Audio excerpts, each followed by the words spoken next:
말씀은 누가복음 20장 17절에서부터 44절입니다. 누가복음 20장 17절에서부터 44절 다 같이 교독하겠습니다. 17절 그들을 보시며 이르시되 그러면 기록된 바 건축자들의 버린 돌이 모퉁이의 머릿돌이 되었느니라 함이 어찌미냐.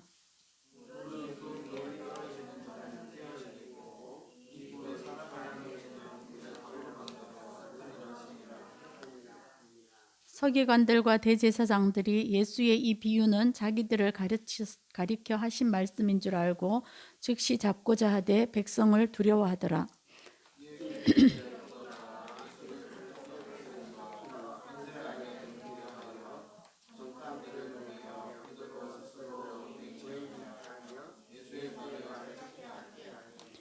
그들이 물어 이르되 선생님이여 우리가 아노니 당신은 바로 말씀하시고 가르치시며 사람을 외모로 취하지 아니하시고 오직 진리로서 하나님의 도를 가르치시나이다.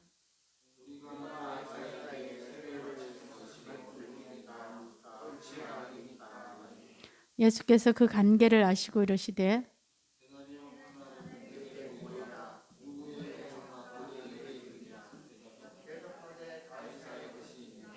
이르시되 그런즉 가이사의 것은 가이사에게 하나님의 것은 하나님께 바치라 하시니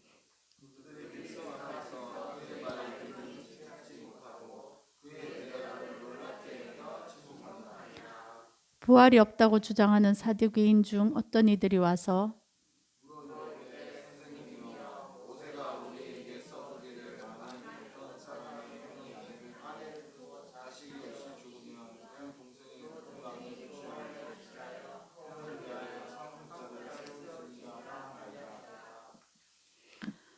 그런데 칠형제가 있었는데 마지가 아내를 취하였다가 자식이 없이 죽고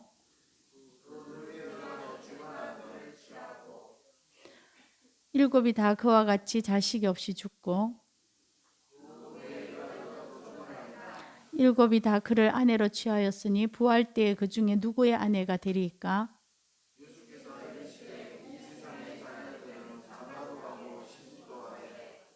저세상과 및 죽은 자들 가운데서 부활함을 얻기에 합당히 여김을 받은 자들은 장가가고 시집가는 일이 없으며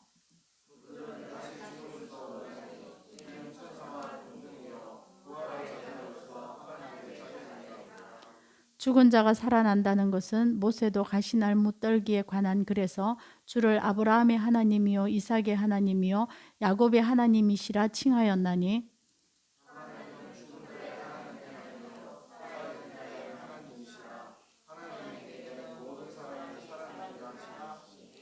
서기관 중 어떤 이들이 말하되 선생님 잘 말씀하셨나이다 하니 예수께서 그들에게 이르시되 사람들이 어찌하여 그리스도를 다윗의 자손이라 하느냐.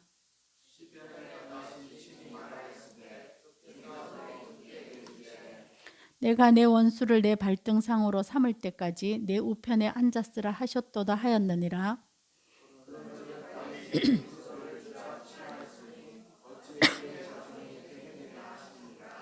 아멘. 예, 본문이 좀 길지만 저희들이 하나의 목표를 가지고 쭉 지난주부터 21장에 이르기까지 예수님의 마지막 일주일에 중요한 말씀들을 하나로 연결해 보고자 합니다. 그 주제는 지난주에 말씀드렸듯이 너도 알았더라면, 강조점은 너에 있다 그랬어요. 그래서 강조점이 우리 각 개인에 있는 거예요. 너도 이걸 알아야 된다. 그래서 첫 번째가 지난주에 내가 우리 공동체 교회가 성전이고 우리 각자가 성전인데 우리의 마음이 성전인데 이 성전을 예수님이 말하는 본질에 맞게 만들어가고 있느냐. 이것이 굉장히 중요한 첫 번째 알아야 될 일이다. 성도라면 예수님이 우리를 교회를 무엇으로 만들어 가기를 원하시는가에 그 가장 중요한 본질을 놓치면 안 된다는 거죠. 그것은 주님과 교제하고 기도하는 집이며 말씀을 가르침 받고 듣는 곳이며 주님이 좌정하여 계시는 그런 성전이 되어야 한다. 교회도 그렇고 나의 개인의 마음도 그렇다는 거죠. 우리 속에 주님이 얼마나 좌정에 계시는지 저 구석에 처박아 놓고 그냥 주일에만 잠깐 꺼내서 얼굴만 삐끗하고 이런 삶은 아닌지 정말 돌아보기를 원합니다. 두 번째는 우리가 그렇게 주님을 성전으로 모시고 그분 중심으로 살려면 예수님의 권위가 도대체 어떤 권위인가를 잘 알아야 된다는 거죠.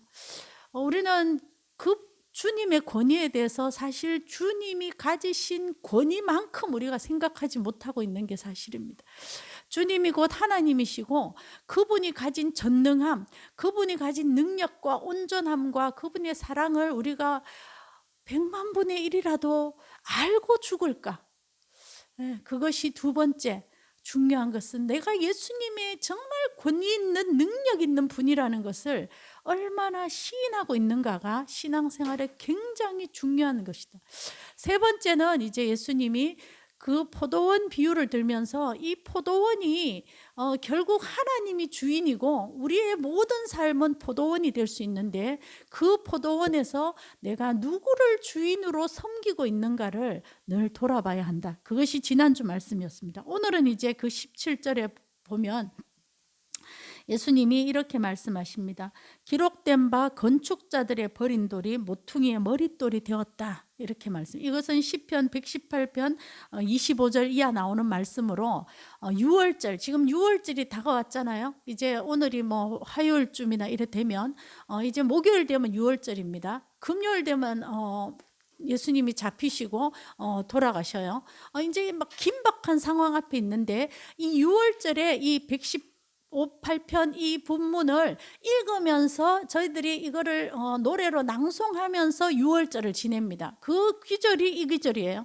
건축자들의 버린 돌이 모퉁이의 머릿돌이 되었다. 이 말씀을 저희들이 유대의 사람들이 찬양하면서 6월절을 지내는 거예요. 거기에 이 말씀이 있는데 이때에 예수님이 이 본문을 끌고 와서 그것이 도대체 무슨 의미인지를 새로 말씀해 주십니다. 많은 사람들은 구약에서부터 수많은 종교인들은 하나님의 말씀이 뭔지를 모르면서 건축자들의 버린 돌이죠. 하나님의 말씀을 바로 세우고 바로 전달하고 바로 가르쳐야 되는 그런 건축자들이었음에도 불구하고 그들은 그것을 참된 산돌이신 예수 그리스도를 버린 돌로 만들었다는 거예요. 그래서 건축자들의 버린 돌이 나옵니다. 지금도 마찬가지지 않을까요? 우리는 다 예수 그리스도라는 믿고 예수 그리스도를 어떻게 세워가느냐가 각자의 삶에 주어져 있어요. 내가 믿는 예수 그리스도는 그 성전 되신 주님을 내가 어떻게 세워가는가, 건축해가는가. 그래서 성경에는 너희들이 건축한 그것을 나중에 그 공적을 불태울 것인데 쓸데없는 것을 세우느라고 바빴다는 거죠. 근데 정말 남는 것을 세우는가를 물으실 때에 예수님이 오늘 이렇게 합니다. 건축자들이 이 예수 그리스도의 산돌을 많이 버린 돌로 여겼다는 거예요. 결국 그들은 예수님을 지칭하는 구약의 수많은 본문들을 가지고 예수님으로 그것을 깨닫지 못하고 귀 기울이지 않았고 진리를 무시했고 그들은 진리를 조롱까지 하고 이제 진리 대신 예수 그리스도 생명 대신 예수 그리스도가 바로 눈앞에 있는데도 그분을 계속 반역하고 거역하는 자리에 있었다는 거예요. 그래서 건축자들이 예수 그리스도를 버린 돌로 취급했다는 거예요. 물론 세상 사람들은 예수 그리스도를 아주 하찮은 돌로 취급하고 있습니다. 진리가 아니고 거짓이야. 그건 가짜야. 진짜가 아니고 가짜고 그건 생명이 아니고 아무것도 아니야. 만드는 이야기야. 이렇게 다 생각하고 있겠죠. 그래서 안 믿겠죠. 그러나 크리스찬인 우리는 예수님을 믿겠다고 한 우리는 예수 그리스도가 정말 산돌이고 참된 돌이고 기초되는 돌이고 모퉁이 돌인가라고 믿고 있는가? 그거를 오늘 우리에게 물으십니다. 정말 예수님은 진짜 돌인가? 살아있는 돌인가? 생명의 돌인가? 진리의 돌인가? 아니면 나도 예수 그리스도를 하찮은 돌로 지나가는 돌멩이로 버린 돌로 아무렇지도 않게 생각하고 살고 있지 않는가? 이거를 우리에게 되물으십니다. 사람들은, 그 많은 건축자들은 그 예수 그리스도를 버린 돌로 취급했다. 그래서 지금 여기도 이 유대인들과 대답하고 있는 이 일주일의 긴박한 상황 속에서도 예수님은 계속 본인이 누구인가를 본질에 접근하면서 말씀하시지만, 이 사람들은 계속 예수 그리스도를 책 잡으려는 데 있었다는 거죠. 마음이 그들에게서, 예수님에게서 떠나가 있었다고 보여집니다. 우리는 어떤가? 정말 예수님은 나에게 이 모퉁이의 머릿돌이 되시는가? 머릿돌은 뭐라 하죠? 건물을 지으면 주춧돌에 가장 돌을 하나 기초로 딱 놔요. 그리고 이 돌을 기준으로 해서 가로 세로를 짓고, 이 돌을 기준으로 해서 위에 높이가 수평이 맞나 안 맞나 이런 거를 다 재는 돌이 머릿돌입니다. 그죠? 그래서 옛날에는 그 머릿돌에 몇 년 몇 월 뭐 증축 이런 거를 다 이렇게 적었어요. 지었다는 거를. 이 돌을 말합니다. 결국 모퉁이의 머릿돌이라는 것은 가장 기초되는 돌이요, 가장 기준이 되는 돌이요, 모든 판단의 기본이 되는 돌이다. 이것을 머릿돌이라고 합니다. 우리가 예수님을 믿는다는 것은 결국 뭘까요?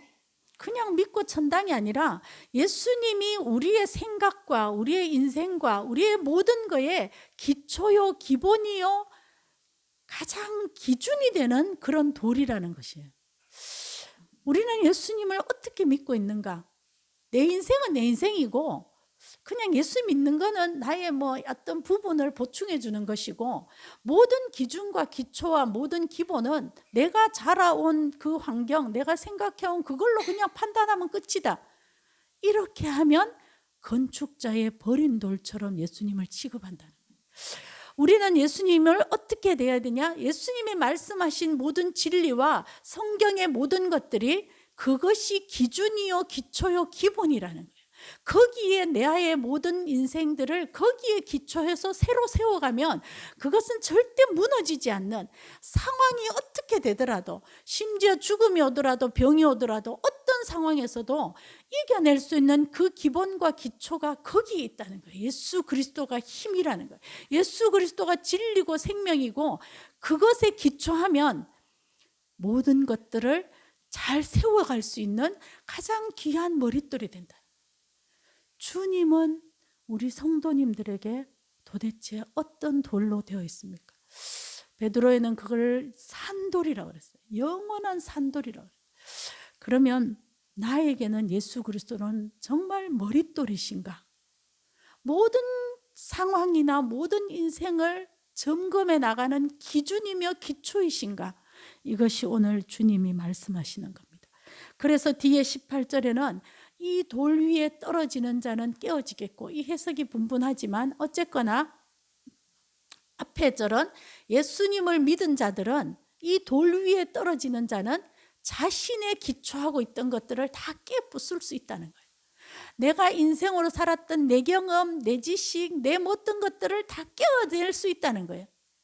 그것을 말합니다. 구원이라는 것은 결국 나를 깨부수는 거예요. 그죠? 내가 가지고 있던 얄팍한 모든 생각들, 세상이 주는 모든 가치관들, 이런 것들을 그냥 깨고, 그 다음에 주님의 가치관으로 새로 서는 거죠. 먼저는 뭐죠? 깨어지는 일이 필요하다는 거예요.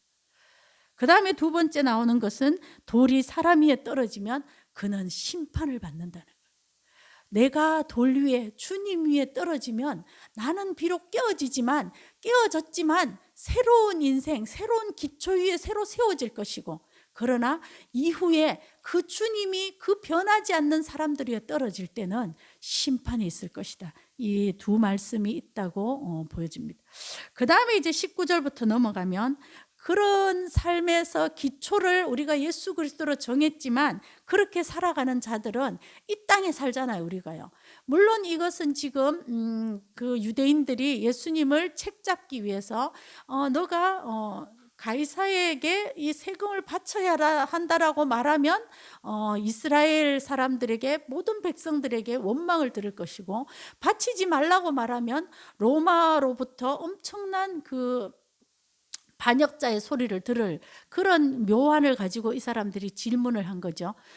여기 질문할 때 보면은 스스로 의인인 척하며 또 그 21절에 보면 예수님에게 아부까지 하면서 가짜 신앙을 가지고 그들이 말하면 당시 21절에 당신은 바로 말씀하시고 가르치고 외모를 취하지 않고 오직 진리로 하나님의 도를 가르칩니다. 말은 번들이 하잖아요. 그러나 그 속에 진짜 예수님을 향한 순전한 마음으로 이 고백을 하는 게 아니라는 거죠. 예, 우리가 그런 거에 굉장히 조심해야 돼요. 말은 맞아, 번들이 해. 그러나 진짜 그 속에 참된 신앙의 중심을 갖고 하는가, 아니면 그냥 가짜로 하는가, 아첨하기 위해서 하는가, 이것은 굉장히 중요한 진위의 기준이 됩니다. 그 여기서 예수님을 체크하기 위해서 했을 때에 예수님이 23절에 그들의 관계를 알고 말씀하시되 그 동전에 가이사의 형상이 있었죠. 그래서 예수님이 가이사의 것은 가이사에게, 하나님 것은 하나님에게 바치라. 이 굉장히 유명한 말씀을 하십니다. 결국은 우리가 이 세상에서 가장 살아가는 기초와 기준은 예수 그리스도의 기초와 기준이에요. 그것을 중심으로, 그 머릿돌을 중심으로 우리가 이 세상을 건축해가고 살아가야 하지만 그것만 있는 것이 아니라는 것을 보여줍니다. 이 세상에서 우리가 또 감당해야 할 것들이 있다는 거죠. 그죠? 가이사에게 돌려야 할 것들이 있다는 거예요. 그리고 하나님에게 돌려야 할 것들이 있다. 하나님만이 주관하는 것으로 건드리지 못할, 국가거나 가이사거나 황제거나 간에 건드리지 못할 자유와 생명과 신앙이 있고, 그럼에도 불구하고 그 모든 것이 다 하나님의 것임에도 불구하고 하나님의 주권 아래 있지만 그 중에서 이 나라에 필요한 것들을 위해서 우리가 때로는 양보할 것들도 있고 때로는 해야 될 책임도 있고 의무도 있다는, 이 두 가지를 다 해야 된다라고 지금 예수님이 말씀하고 있습니다. 물론 우리는 이 땅에 살아가면서 그거 두 개가 충돌할 때에, 세상과 하나님의 것이 충돌할 때가 있어요. 그때에 우리가 어느 점에 분별점과 판단점을 두느냐 하는 것은 굉장히 어려운 문제이긴 합니다. 그러나 우리가 이 두 개가 있다는 것은 늘 인식해야 하고, 이 두 개에서 우리가 어느 쪽으로 이 판단의 기준을 어느 쪽에서 정해서 이것은 지금 침범하면 안 되는 영역이다, 이것은 우리가 나라와 국가를 위해서 다 감당해야 할 영역이다라는 것을 분별해내는 일은 그때그때마다 아주 중요한 변별력이 있어야 되겠죠. 그러나 어쨌든지 간에 우리는 세상에서 해야 될 일들도 해야 되고 하나님 앞의 것을 침범당하지 않도록 지켜야 하는 일도 해야 된다라고 지금 예수님은 말씀하고 있습니다. 개인적으로 보면 우리가 세상에서 감당해야 할 것들, 의무들, 세금들, 또는 뭐 코로나로 인해서 우리가 다 같이 조심해야 하는 것, 이런 모든 것들은 해야 하는 일들 중에 들어갑니다. 그럼에도 불구하고 또 우리의 자유나 예배나 이런 것들이 본질이 침식당하는 것은 우리들이 또 막아야 하고 거부해야 되는 중에 있습니다.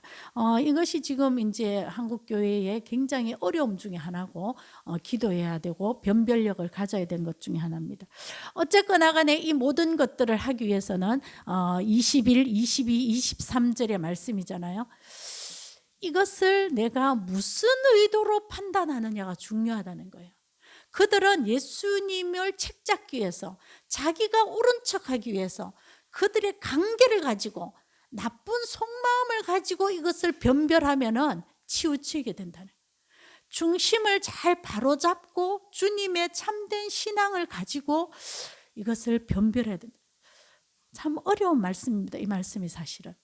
그래서 20절에서부터 23절에 이 기준, 그러니까 하나님 앞에 어떤 중심과 진실함을 가지고 이것을 변별해내느냐가 굉장히 중요한 기초석이 될 수 있다는 거죠.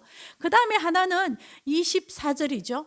이 세상에 원하는 모습, 가이사의 형성이 담겨있는 그 당시의 돈, 그것을 또 잘 판단해낼 수 있는 그런 자가 돼야 된다. 그 두 개가 균형을 잘 맞출 때에 주님 앞에 중심에 있는 것과 아첨이 아니라 진실된 마음과 이 세상에 있는 형상들을 잘 파악해내는 이 두 개가 잘 균형을 맞출 때에 우리는 가이사의 것을 가이사에게, 하나님의 것을 하나님에게 드릴 수 있는 분별력이 우리에게 생긴다는 거죠. 물론 모든 것은 하나님의 주관 안에 있어요. 그죠? 그러나 그것을 어느 기준에서 이것이 해야 할 것과 하지 말아야 할 것을 분별해내는 기준이 될 것인가. 어려운 말씀입니다. 저도 실수할 때도 있고 우리 모두는 이 기준 앞에서 서 있을 때가 있습니다. 그러나 주님 앞에 진심됨과 세상에 가진 형상들을 두 개를 잘 분별할 수 있는 그런 능력들을 키워나가야 된다고 봅니다. 세 번째부터 이제 27절에서부터는 부활 논쟁이 일어났어요. 말씀이 좀 어렵게 같지만 이 사두개인들은 이제 부활이 없다고 주장하는 자들이었습니다. 이들은 로마의 주요 관직들, 로마가 주는 관직들을 많이 차지하고 있었고, 물론 공회 그 72명의 공회에도 사두개인들이 많았어요. 그러니까 이제 어떤 중요 지위를 많이 차지하고 있는 자들입니다. 또 차지하려고 노력하는 자들이에요. 세상에서 성공하려고 노력하는 자들입니다. 종교인으로서도 세상에서 뭔가 리더와 교회계에 뭔가를 주름잡고 있는 그런 사람들입니다. 그러나 그들에게 중요한 것은 한 두 가지였는데, 하나는 오경만 믿었어요. 다른 구약 성경은 믿지 않았어요. 아직은 신약이 안 쓰여졌으니까 믿지 않았고, 그 다음에 부활이 없다고 주장하는 자들이었습니다. 부활이 없으니까 이 세상이 단 거예요. 그러니까 이 세상의 모든 걸 다 해야 돼요.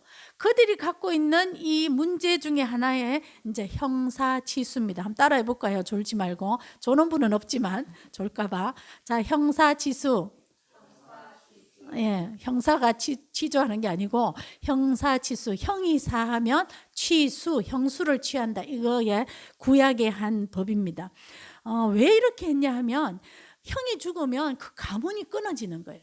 그래서 그 가문을 잇기 위해서 형수의 동생이 형수랑 다시 결혼해서 그 가문을 잇는 아들을 자꾸 놓아서 그 가문을 이어가도록 하는 제도입니다. 옛날에 있었고 구약에서도 이 의도는 가문을 이어야 한다. 믿음의 가문을 이어나가야 한다라는 게 있습니다. 그때 이제 7명이 있었는데 다 죽어보니까 나중에 이제 이 여자가 계속 7형제랑 결혼하다가 죽었어. 그러면 천국에 갔어. 누구랑 살아야 돼요? 이렇게 묻는 거예요, 이게. 저들로서는 굉장히 막 기발한 질문을 한 거라고 생각이 들겠죠. 예수님이 이르시기에 너들은 마태복음 이렇게 얘기했어요. 너희들은 성경도 모르고 하나님의 능력도 모른다. 그들은 이 세상에서는 떵떵거리는 종교인이었고 이 세상에서는 뭔가를 하는 리더자였지만 정작 종교인이었어요. 사두개인은 하나님을 믿었어요. 그러나 뭘 몰라요? 성경도 모르고 하나님의 능력으로 나타나는 부활도 모른다는 거예요. 가장 기초를 모르면서 그들은 종교인으로서 리더자로서 때는 종교계를 이끌어가는 그런 자들로서 거기 서 있었다는 거예요. 이게 유대인의 슬픔이잖아요. 이게 한국교회의 슬픔이 되면 안 되겠죠. 네. 큰 리더자들이 하나님 성경과 하나님의 능력을 모르면 안 된다는 거예요. 지금 예수님이 그렇게 말씀하시면서 뭘 얘기하냐 하면은 너희들은 부활함을 얻기에 합당히 여김 받은 자들은 부활체는 완전히 다른 새로운 존재들로 새로운 조직으로 살아갈 것이다. 이 얘기를 하는데 그것은 뭐냐면 장가가고 시집가는 일이 없다. 천사처럼 천사와 동등이다 이랬지 천사와 같다라고는 얘기하지 않았어요. 그 말은 우리의 몸이 천사처럼 영체가 된다는 건 아니에요. 부활체는 완전한 몸을 가진 실질 몸의 체입니다. 그러나 천사와 같은 지위다 이런 뜻이에요. 그죠? 그래서 부활의 자녀고 하나님의 자녀고 히브리서에는 천사보다 더 우월하다 그랬어요. 우리가. 그럼 결국은 뭐죠? 예수님이 사두개인들이 틀렸다. 결국은 신앙에 붙들어야 될 우리가 알아야 될 중요한 핵심은 우리는 부활한다는 거예요.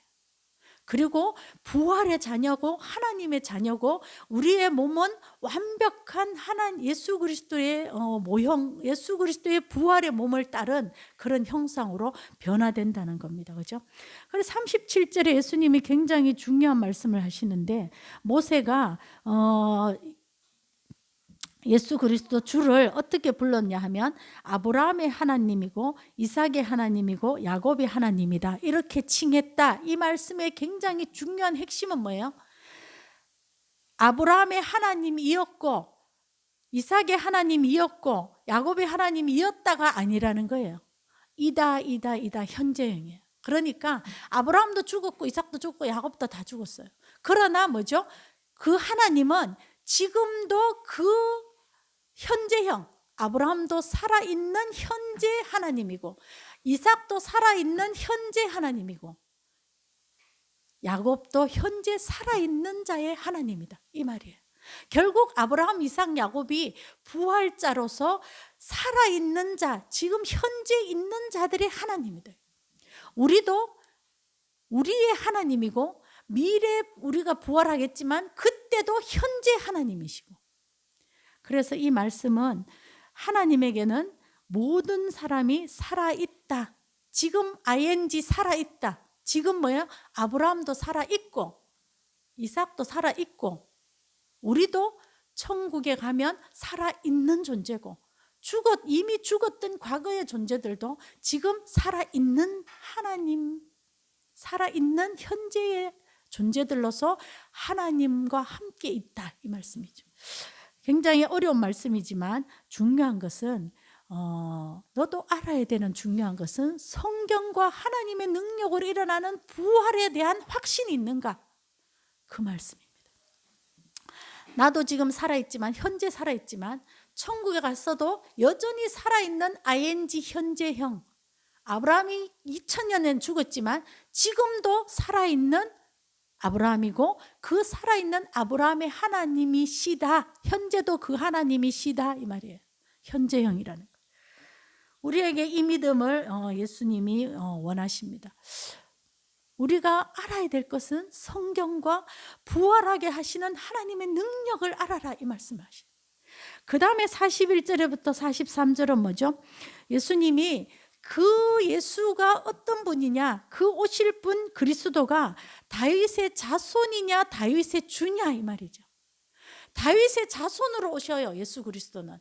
그러나 그 예수 그리스도는 다윗의 주라는 거예요. 다윗이 있기 전부터 선재하신 그리스도 하나님이라는 그 말을 지금 얘기합니다.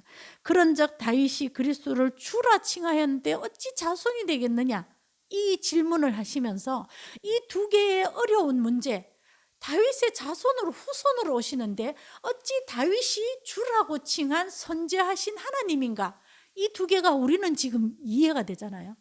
성경이 해석을 해줬으니까. 다윗의 육신으로는 다윗의 자손으로 오셨지만 영과 본체로는 하나님이신 예수 그리스도로서 다윗의 주, 다윗의 하나님, 그 예수 그리스도, 그분이 그리스도다, 이 말씀을 예수님이 얘기하십니다. 결국은 하시는 말씀이 뭐예요? 예수 그리스도가 누구인가? 그냥 다윗의 후손으로 태어난 일개의 육신이신가? 아니면 모든 온 인류를 구원하러 오신 그리스도 하나님이신가? 주님이신가? 나의 주인이신가? 나의 리더자이신가? 이것을 확실히 알아야 한다, 이 말씀을 오늘 주십니다. 요약하면은 이겁니다. 오늘 말씀은 예수님은 도대체 누구이신가? 그것을 아는 것이 얼마나 중요한가. 내가 주님을 세워가는 성전인데 그 성전의 건축자로서 예수님을 버린 돌 취급을 할 것인가? 아니면 내 인생과 내 생각과 모든 것의 기준과 기초와 기본이 되는 그 주님으로 내가 모시고 사는 것인가? 그러면 이 세상이 두렵지 않잖아요. 세상에 어떤 일을 만나도 그게는 다 주님의 기본과 기초와 주님의 시각으로 새로 해석될 수 있잖아요. 그 다음에 두 번째, 그분이 바로 구원의 돌이 되셔서 나를 깨트리러 오셨다는 거예요. 그러나 동시에 그분은 그 깨트려짐이 없다면 주님이 언젠가 재림하실 때 다 흩어지고 돌가루가 되어서 심판받는 그 돌이 되신다는 거예요. 주님은 구원의 돌도 되시고 심판의 돌도 되신다. 어차피 깨어지게 하시는데 우리가 예수 그리스도를 믿었을 때에, 살았을 때에 믿으면 정말 내 자신을 다 깨면서 주님을 모퉁이 돌로 모시는 그런 구원의 역사가 있다는. 그 다음에 우리는 그 가운데서도 이 세상에서 두 백성으로 사는데 세상 것과 하나님의 것을 잘 분별해내면서 살아가는 그런 신앙인이 되어야 하고, 세 번째는 뭐죠? 그 가운데 부활을 확신하는 자가 되어야 합니다. 세상의 영화와 세상의 권세와 모든 것을 다 가졌지만, 그런 종교인이었지만 그들은 성경도 진짜 몰랐고, 그들은 하나님이 부활하시게 시켜주셔서 부활의 자녀가 되고 하나님의 자녀가 되는 이 참된 미래, 이 참된 천국의 완성, 이거에 대한 감각이 하나도 없었다는 거죠. 우리에게 부활이 없다면 이 인생이 얼마나 비참하겠어요.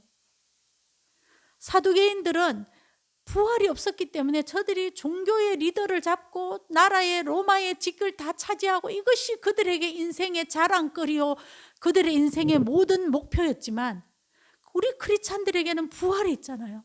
부활이 있기 때문에 이 인생에 다 해결되지 않아도 괜찮아. 제가 병이 들어도 괜찮아.